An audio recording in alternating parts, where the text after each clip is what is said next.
rekan-rekan yang diopat dan coba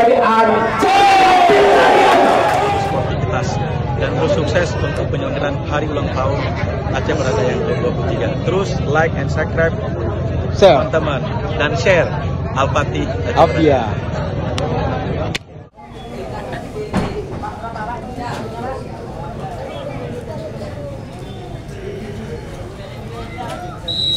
Kini kembali kita lihat sebuah tendangan kick off sudah dikejarkan. Mawaki kali ini berpindah umpan kepada seorang Jeki. Hantaran umpan jauh depan yang coba ditelusuri di sana. Kita lihat pergerakan yang baik coba diperagakan Tasakaro. Coba kali ini kita lihat dengan liukan manja kenakan dengan diopat dan coba kenakan dengan diopat dan coba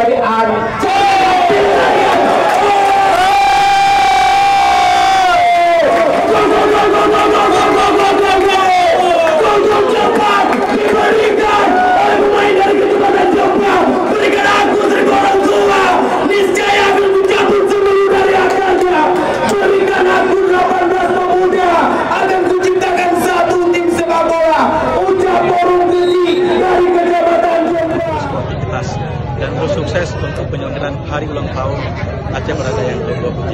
Terus like and subscribe teman-teman dan share Al-Fatih Afia.